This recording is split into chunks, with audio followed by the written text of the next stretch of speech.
Merci, Monsieur le ministre. La parole est à Monsieur Michel Thérault. Monsieur le Président, mes chers collègues, ma question s'adresse à Monsieur le Premier ministre et concerne également la politique du logement. Cette politique du logement en France est coûteuse et inefficace.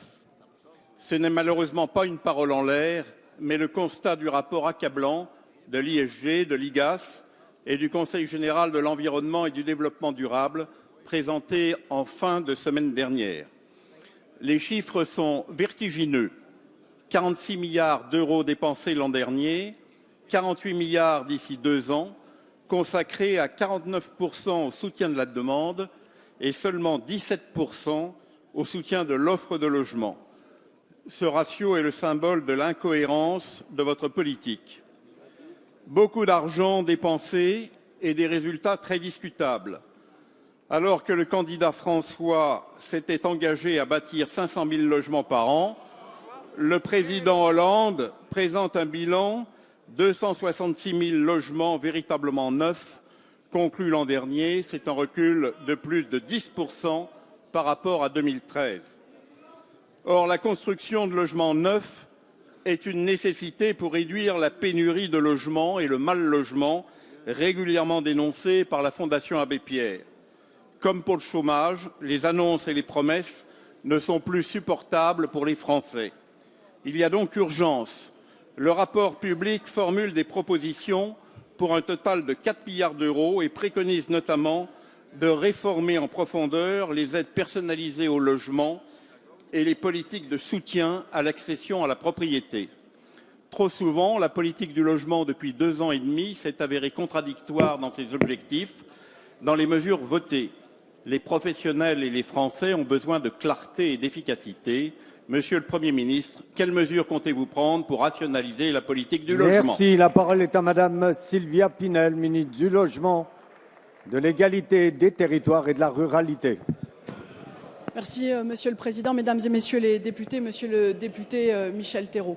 Vous interrogez le gouvernement suite à la publication d'un rapport qui avait été commandé en 2013. Vous évoquez la dépense et les sommes importantes consacrées par le gouvernement en faveur de ce secteur. Je rappelle que ce secteur joue un rôle essentiel, à la fois du point de vue économique, pour soutenir les entreprises du bâtiment, des travaux publics qui connaissent de graves difficultés, et répond également à un impératif social, une exigence humaine, comme le rapport de la Fondation Abbé Pierre l'a démontré encore ce matin.